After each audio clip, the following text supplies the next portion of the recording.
이렇게 중요한 항공유의 소비가 늘었으니 네. 정유업계로서는 좀 회복에 대한 기대를 좀 키우고 있을 것 같고요. 네네. 정유주의 주가도 좀 반등할 수 있을지 이런 부분은 어떻게 봐야 됩니까? 지금 보면은 아직은 시기상조다라고 저는 생각을 해봅니다. 물론 네. 이제는 하반기로 가면은 또 상황이 어떻게 될지 모르지만 아직은 좀 시기상조지 않을까라는 생각을 해보는데 일단 뭐 긍정적인 시그널만 본다면은 이제 저점을 찍고 다시 한번 이제는 우상향되는 패턴을 좀 그리고 있기 때문에 네. 유가가 그래서 그게 조금 그나마 좀 긍정적이다 볼 수 있겠고 그다음에 지금의 글로벌의 어떤 정세 추이가 이제 봉쇄 완화가 조금 빨리 종식되지 않을까. 그러니까 봉쇄가 빨리 종식되지 않을까. 네. 그러니까 완화가 되지 않을까. 이렇게 좀 보고 있거든요. 근데 어제까지만 보면은 제2차 감염 확산 때문에 요거는 조금 더 지켜봐야 될 것 같은데 예. 일단 지금까지의 국제 유가의 패턴은 계속적으로 봉쇄가 좀 완화될 것이다. 이런 것 때문에 계속 오르고 있는 추세. 그래서 이러한 두 가지 시그널만 본다면은 우리나라의 뭐 정유사의 주가 같은 경우에는 조금 더 긍정적으로 볼 수는 있겠으나 근데 지금의 변동폭이 워낙 큽니다. 지금 뭐 어제 뉴스만 보더라도 외신을 보더라도 일단은 미국의 이제 유가를 봤을 때 재고분이 워낙 증가되는 부분 때문에 사실 시장에 또 계속 영향을 미치고 있거든요. 그러니까 미국의 이제 기름의 재고분이 계속적으로 증가되고 있는 부분이 사실 굉장히 투자자 입장에서는 굉장히 예민하게 받아들입니다. 아무래도 재고분이 증가한다는 얘기는 앞으로의 이제는 기름 쓸 일이 없다는 얘기겠고 기름 쓸 일이 없다는 얘기는 결국에는 국제의 어떤 글로벌 경제가 다시 한번 유치될 가능성이 크다라는 그 시그널이 있기 때문에 이런 부분도 지금 계속적으로 영향을 미치고 있는 부분이 있어요. 그래서 우리나라의 그 정유사에 대한 주가는 사실 하반기는 좀 기대해 볼 만하지만은 아직까지는 사실 그렇게 객관적으로 말씀드려서 아직까지는 좋은 시그널은 아니다라는 생각을 좀 해봅니다. 네.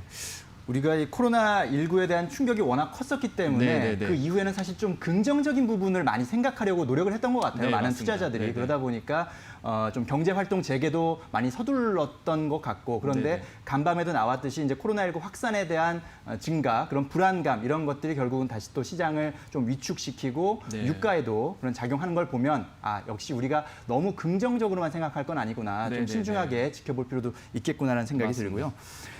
어쨌든 실적은 이제 기름 소비가 늘고 판매가 잘 되면 이제 좋아지는 것일 텐데 네. 상반기는 일단은 뭐 좋지 않았을 것 같고요. 네네네. 당연히. 네. 하반기의 실적은 좀 개선을 기대해 볼 수 있을지 어떻게 네네. 봐야 됩니까?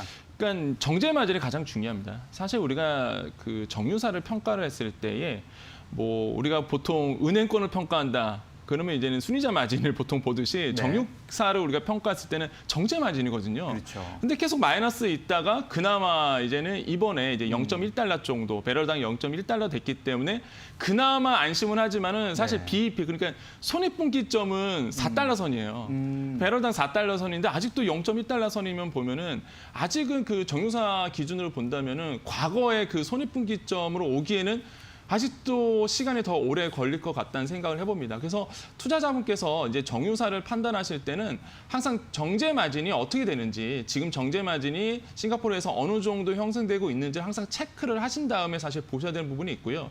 정제 마진이 뭐 예전처럼 4달러, 5달러까지 온다, 손익분기점까지 온다 그러면 좋겠죠.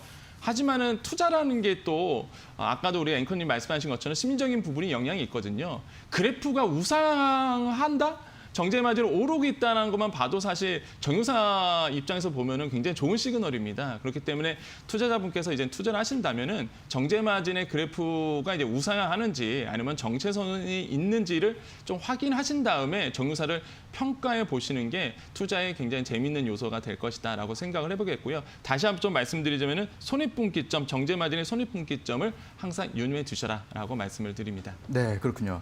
자, 실적을 한번 돌이켜 보면 정유사들의 1분기 실적에서 이 영업 손실이 상당히 어마어마한 네네네. 규모로 났었거든요. 그런 부분들을 좀 유념해 보실 필요가 있는데 다만 1분기에 보면은 1분기와 2분기를 좀 비교해 보면 네. 1분기에는 보니까 정유사들이 매출은 그럭저럭 유지를 했어요. 그러면 네네. 이제 국제 유가가 떨어지지 않았기 때문에 네. 매출 규모는 어느 정도 유지를 했지만 결국은 정제 마진에서 손해를 그럼요. 보면서 영업 손실이 많았고 네네. 반면에 이제 2분기 컨센서스를 보니까 그나마 영업 손실은 많이 이제 줄어들 것으로 예상이 되지만 네네. 매출이 많이 또 급락하는 네. 그런 부분들이 정유사의 실적에 2분기 실적에 좀 아픈 부분이 되지 않을까 그런 부분이. 정유사 1분기 기억하시죠? 4조 네. 4천억이었습니다. 마이너스. 그렇죠. 네. 그제 시장에 굉장히 충격을 미쳤는데 뭐 2분기 뜯어봐야 알겠지만은 사실 그거보다는 좀 덜 할 거다라는 게 컨센서스예요 지금은. 네. 그렇기 때문에 투자 입장에서 보면 또 긍정적인 또 플러스 요인이 되죠 이런 부분이. 그렇죠. 그래서 네. 이런 부분도 좀 챙겨서 좀 들으셔야 되겠다는 생각을 해봅니다. 그렇죠. 1분기보다 어쨌든 2분기의 실적이 그런 좀 더, 면에서는 네, 좀 나아질 수 있다. 나아지죠. 긍정적인 부분도 있다라는 네, 부분 네, 네. 생각해 볼 수가 있는데